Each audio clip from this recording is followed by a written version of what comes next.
What's going on, Palace Peeps?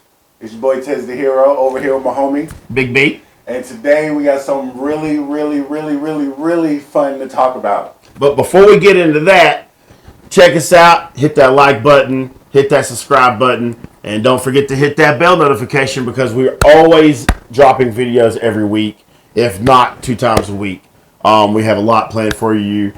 But for this video, we just singing the new Black Panther, baby boy. I'm telling you, they did an exceptional job with this fucking movie. Now, if you haven't seen the movie, do not watch this video. Go watch our non-spoiler review because there's a lot of them, and this is the spoiler edition. Spoiler alert! Spoiler alert! Spoiler alert! We're about to talk about it because, oh my goodness, there was a lot going on. There was a lot going on. First, let me say thank goodness that Shuri is the new Black Panther.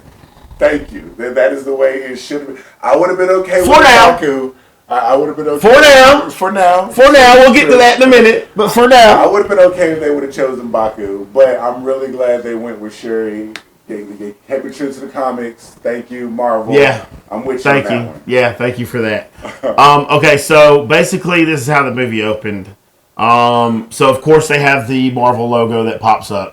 And they have the montage of all the fucking comic books, like all of spots, but it's all Black Panther and Chadwick, yes. Like squares. So it was really cool to see them do that as a memorial to him to open up the movie. Right. And then it was a nice touch for them all to be wearing white during the memorial service and all of them dancing, and it was like a big celebration. Yeah, it was. It was like a celebration. Right. Hey, look, when I die, motherfuckers, y'all better not be crying at my goddamn funeral. You better be dancing, drinking, having a good time, celebrating my life, because that's how I want to go out, having a good time. I want y'all to beat on drums and all that. Right, you know what I'm saying? Like, do a dance for me, baby. Do a dance. It was really good. I like how they tied his sickness that he was going through in the real world with what happened to T'Challa in the movie. Yeah. Of course, if you don't know. If you haven't realized it yet, this movie takes place after Endgame. Right. So it's like almost immediately after Endgame, T'Challa gets sick with this mysterious disease. Right. They never really mentioned what it is. What it was, yeah. It was a health illness. They were keeping it secret from the other nations. Right. That's why they didn't want to let it out.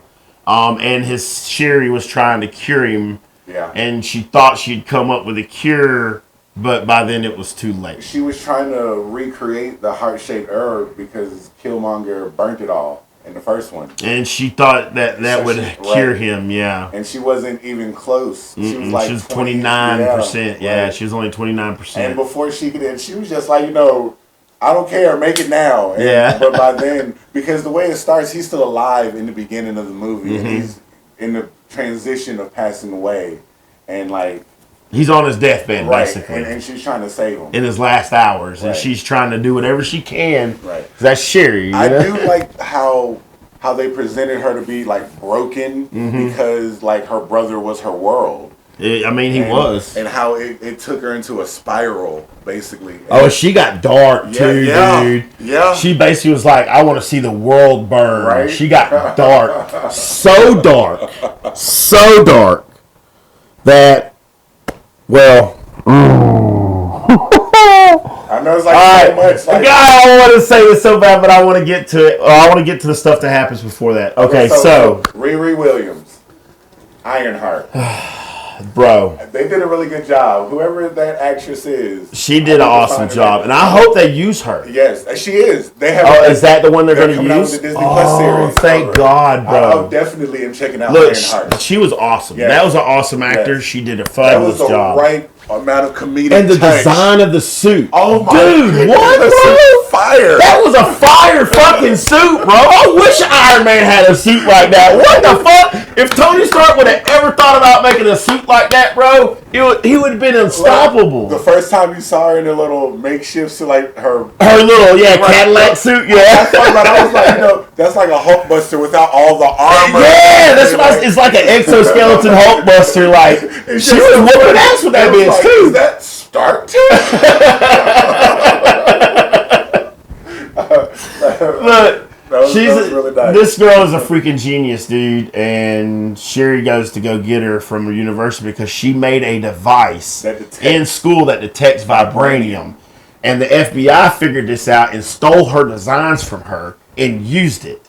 And they used it not at Wakanda. Yeah. They used it in the ocean. Which now makes sense because, in Endgame, when they're all talking on the hologram and everything, they're like, there's seismic activity happening in the ocean. That was probably the FBI drilling. Because they were trying to get the vibranium. That's okay. Enter in our new enemy. Yeah, Namor. Namor. Which his backstory is actually pretty cool for the movie. Yeah, I mean, the way they did it in the movie was pretty cool. And thank you. They finally said the word mutant. Right. He called himself a mutant. That was fucking awesome. Yes. Thank you. Thank you. If you don't know who Namor is... The Submariner. He's basically the Submariner, yeah. But his tribe used to be an Aztec tribe. They're getting forced out by slave traders, pretty much. And they basically found this plant. Which is kind of like the heart-shaped herb. It was, but it was like aloe vera. It was in the ocean, yeah. And it just made them be able to breathe underwater. It gave them heightened strength. Completely changed their DNA. Right. It gave them gills and shit. Turned them blue. Yeah. Which was crazy because even underwater, they still had those masks on. No, they didn't. They did when they were getting ready to. I guess they were probably getting ready to jump out onto the little. Yeah, that's the. They were geared up, ready for war and shit. Yeah, but okay, so Namor was still in the womb of his mother when they made this concoction. His mother drank it. They talked her into drinking it. She didn't want to drink it at first. They talked her into drinking it. So she drinks it, and that changes his DNA completely. Yeah, he was born with wings on his ankles and pointy elf ears. That he says points towards the sky. Right. And so they started calling him God. And he caught, like, literally as he's describing his life to Shuri, he basically calls himself a mutant. He's like, I'm a mutant. Yeah. Because that's basically how he was treated kind of growing up. Yeah. He was, referred to as a mutant. He's the only one in his tribe that can breathe out of water. That can breathe oxygen out of the air. Right. But he does get his powers from water, so he has to stay hydrated. Right. That's the thing about the Submariner. Yeah. I mean, you take water out of the equation. I mean, he's like Superman. You take the sun out the equation, and Superman's not Superman anymore. You take Submariner out for a little bit until his solar, cells are depleted of solar energy. Right. Different topic for a different time. But anyway, so one thing that I was really shocked about was them killing her mother. That was a surprise to me. Like, she lost everybody. And she was like, okay, so there's a scene where they're in with all the other nations because Wakanda has made themselves known to the world now. Right. That was where they ended it in the first movie. T'Challa was like, hey, I'm going to take our nation into another path. Right. I think it's time for us to set out resource centers to help people. But of course, the only thing people heard was vibranium. Vibranium. You got vibranium. It's all the government's cared about. Metal, and you can make weapons. We want some. That's the resource that you have that we want. That's all they wanted. They tried to be slick and take it. Yeah, they tried to raid their resource centers, and it was gangster. Wakanda was gangster with that shit, bro. And it was funny because as she's sitting in the whole little fucking United Nations little sit room, she's calling them out. She's like, I know what you're doing behind our backs. Yep. She's like, blah, blah, blah, this, blah, blah, blah, this. And you see this whole scene go down where they try to raid one of the resource centers. And the general, what's her name? Okoye. And her little warriors take them out and they capture them. And as she's finishing this in the congressman, here comes her warriors with these captured mercenaries and basically calls out the French government for doing this. They looking stupid. Yeah, made them look stupid, bro. So I really like how they made Wakanda look really strong against the other nations. So that was pretty cool. I do like the underwater. I can't think of the name. How they said the name Tokum. Because they didn't call it Atlantis. Talokum. But it was Talokum or something like that. City. Yeah. It was huge. As big as Wakanda. It was just underwater. I wish we would have got more of the scenery though. They didn't really show too much of the city. Like they just showed you like certain parts of it as he's like giving Shuri the tour. tour. Because they go after Ironheart because she made the machine that detects vibranium. And they want to kill her. And the government was using that to detect the vibranium that was in their territory. And they wanted the scientists who created that technology dead because they didn't want no one knowing that they exist. Right. That they lived in the ocean. So, of course, Wakanda being Wakanda, Shuri being Shuri, doesn't want this girl dead because she's a teenager. She didn't even know that her shit was being stolen. Right, exactly. She really was kind of innocent because she made it for a project for school. Yeah. Ironheart did really. She just did it to prove the professor wrong because the professor said that she couldn't do it. And the government got wind of it. It was probably the professor probably. Yeah, I think it was a setup. Yeah. So, in fact, I was hoping that Shuri or what's her name? Shatala's wife. Who? The Chitana's wife. Nakia. The spy. Nakia, yeah. Nakia, when they go to get this girl, the general and Shuri, that's when she tells them that, she did it as a project. Right. I was hoping they were going to ask her who the professor was. Because I guarantee you it's a tie-in to somebody else. Okay.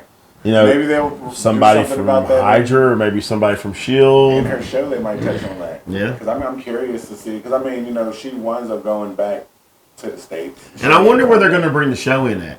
Now that they've already released. It will probably have to be pre-Wakanda Forever. They would have to. Because this was like her introduction into the MCU.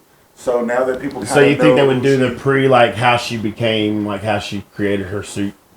No, it might pick up from like after the events of the second Black Panther, and she's going back home. What happened? How her life is afterwards. After everything happened, because even though she wasn't able to keep the suit that she made, she could still make another. Yeah, because Shuri wouldn't let her keep the suit. She said she couldn't keep the suit, and there's a reason for that. So, all right, Killmonger. Yes. So Shuri finally creates a synthetic, basically a heart-shaped herb. Which she got from a bracelet that Namor gave her, which was created from the plant that they used to get their powers. Right. So she got the heart-shaped herb that worked. She drank it, hoping to see her mother in the ancestral plane. Or even her brother. Right. Which I knew they wasn't going to show. No, I knew they weren't going to. I knew they weren't. I thought it was going to be once her mother died, I was like, oh, well, that's who she's going to see in the ancestral plane. But it wasn't. But it wasn't. It was Killmonger. And he even antagonized her. He's like, first words out of his mouth. Happens for a reason. He's like, who's you expecting? Shit happens for a reason. Right. Like, and he pretty much, he tried to convince her that she was more like him than the rest of her family. Yeah, he was like, are you gonna act like royalty like your brother, or are you gonna take control of the situation like me? Yeah, he said he was basically like, you're gonna be honorable like your brother because he was the honorable one, but Killmonger was the one that needed to do what needed to be done type. That's like he was ready to burn the world, yeah. Right. Mm-hmm. I think that's the reason why her suit had the gold specks in it. She was showing to reflect. Yeah, I do too. Because Killmonger's suit was gold, right. And those were gold flakes that were throughout her suit. When she went to go and reach for the helmets, and then she chose the one. I'm yeah, pretty sure she was like, because it really was a reflection. She was dark. She was ready. She wanted to dude, kill. When I say Shuri got dark, dude, she literally said she was ready to burn the world. Yes. She told her mother that. Yeah. She's like, I don't want to do anything but watch the world burn. So after they basically I want to call them Atlanteans, even though that's not what they are. They're not Atlanteans, right? But when Namor basically gave her an ultimatum: either you help me defeat the surface world, or Wakanda's going to be the first nation that I destroy. And Wakanda was kind of like, what are we going to do? We've never faced an enemy that had vibranium weapons like us, so they were scared. And Namor was pure vibranium. Like the way they destroyed the ship with his spear, that was nasty. That was nasty, bro. But look, and Baku, he was born to lead. Baku, bro, let me tell you something. Look, the best part of the movie is okay, so after he gives her the ultimatum, the queen calls Namor to the shore. So Namor goes to find out what the Queen wants, the Queen of Wakanda wants. And then while he's doing that, Shuri's getting rescued. Right. So Namor comes back, finds this out, and he's like, okay, yeah, we're done. We're just going to destroy him. Yeah. And then that's when they start attacking Wakanda. I'm talking about riding on whales flinging them on the freeway. Yeah. Like, look. That was a nice touch. Completely out to destroy him, and that's where her mother dies. Yeah. Because he basically floods the palace. Right. The throne room. Yeah, he floods the throne room, and she tries to save Ironheart and dies in the process. They tried to revive her, but she was... That right there just sent... Even Ironheart was actually unconscious. She was actually flatlined too. Coughing up water and everything. And they were giving both of them CPR with the beads. And then Ironheart came too, but... I mean, it was really definitely a good movie. Even, I don't know what the name of the suit that Okoye was wearing at the end. Oh, the Night something. What was it called? Fucking Night Warrior or some shit? I can't remember what she called it, but that shit was dope, bro. Right? Like, come on, Cherie, where you been? Everybody got Stark Tech now? That's what I'm saying. Like, everybody's using vibranium now. Everybody's just making their own Iron Man suits. I said the world needs Iron Man. We'll all be Iron Man. And since when did fucking Wakanda have a warship? I mean, they probably... That thing was fucking massive, bro. Like, they could have took over a nation with that guy. Look, the sirens when they were singing the water. Oh, and they were making the guys walk off the fucking plank and shit. Yeah, that shit was fucking tight. That was a nice touch. And I guess M'Baku's gonna be king of Wakanda now. Yeah, okay, so at the end of the movie, everyone is expecting Shuri to show up to do the challenge for the throne. But it's not Shuri. The fucking jet pulls up, the hovercraft pulls up, and Baku gets out. He's like, Shuri sends her regards, so she will not be able to be here today. He said, but I am Baku, son of Wakanda. Right? So I am here to challenge for the throne. I get it. That was fucking awesome, bro. I love Baku. He's fucking awesome.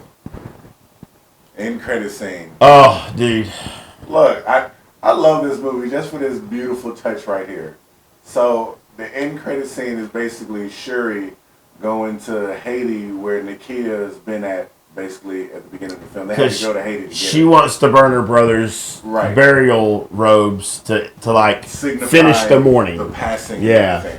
Because she couldn't do for it closure. while her mother was alive. Because the mother tried to get her to burn them when she was alive, but then Namor showed up and messed everything up. And her mother told her that when you burn it, if you just like concentrate, you feel the wind and you can feel his presence. So this is what she does. Basically, the whole thing about it is Wakandans, they believe that once you pass on, it's not... You're still part of the earth, yeah. You're still part of the land and the environment. She finally goes there to burn it, and she decides that she's going to, so she burns it, and she's sitting there, and I mean, you can just feel the sadness pouring off of her. Bro, when I talk about the montage of all montages... Right? Bro, oh my goodness. This movie was nothing but a memorial to Chadwick. Yes. I mean, almost every turn they took, any flashback, any chance they got, they were showing his face. They definitely. They were definitely went out their way to do him justice and to provide to his legacy. So she's sitting there, and here comes Nakia, and she's talking to her. And she's got a little boy in tow. And come to find out, the little boy. It's T'Challa's son! What? Dude, let me tell you something! Bro, and his mother knew. Yes, his mother did know. His mother knew, and they didn't tell no one because T'Challa didn't want him to grow up in Wakanda. He wanted to be away from the throne. They even gave him a different name. Mm-hmm. I can't remember what his name was off the top of my head. It was because she said it was a beautiful name, and he goes, "But that's my Haitian name." Right, and so she asked him what his name was in Wakanda, and then he was like, "My name is T'Challa. I'm son of T'Challa." I was like, what? Come on, bro. That was look, and this little boy had some facial similarities to Chadwick, dude. Like, it was pretty close on. Like, that's what I got. Look, Marvel casting. Yeah. Dude, don't fire anybody you got working in your casting department. Please don't fire anybody. Okay. So, I mean, okay, so this movie, overall, what'd you think? It was a really good movie. 7 out of 10, definitely. I would definitely want to go see it again. Yeah, I was going to so say 8 to 9 out of 10 because... so I can watch and see what I missed, and now that I know what's going to happen, I can look for certain Right. like, and we're not going to give you all the details because we do want you to go see this movie. Because it's worth going to see. Definitely is. Even if you don't see it in the theaters, it's still worth seeing. Definitely. There was something else I was going to say. Oh. If you don't think this movie is as good as the first one, you're insane. Yes. I love the first one. And I love this one too. This one was as good. Yes. If not better. If not a little better. If not better. And probably because of the memorial scenes. They really did the first one justice. They did. Ryan Coogler, my hat is off to you, sir. Yeah, man, y'all doing a fantastic job with these movies. Keep up the good work. Yeah, for real. Anything else? No, that's about it. Please go watch this. Oh, wait, one more thing. Wakanda is no longer traditional. Shuri made sure of that shit, bro. Right? Yes. I mean, they start literally using Stark tech for their warriors. I mean, that was fucking awesome, bro. Seeing them use different types of weapons besides spears. I can't wait to see what happens and where the Wakandans are at as the story continues to go further. Especially when we get closer to Secret Wars. Oh. Well, thank y'all for stopping by for this spoiler edition of Wakanda Forever. That was our movie review. We just had to do this because, like I said, we just got through seeing this movie and we wanted to do it while it's fresh on our minds. We had an absolute fabulous time. It was a fucking wonderful movie. They did Chadwick justice. Definitely. Amen to Marvel. Yeah. For that. And they also did justice on the costumes and the characters' looks. I mean, definitely. Namor, if you look back in the comic book, they did his justice. They pretty much followed the streamline for his. Minus the face piercing. I mean, yeah. And the whole Aztec. The Aztec thing. But still, it was a nice touch. They have to do something, yeah. Right, it really was. Which, I mean, trust and believe, we will be doing on a different video when we get to that phase. Right. So once again, hit that like button, hit that subscribe button, and that bell notification. Stay up to date with all our videos. And thanks for coming to Heroes Palace and checking out our video once again.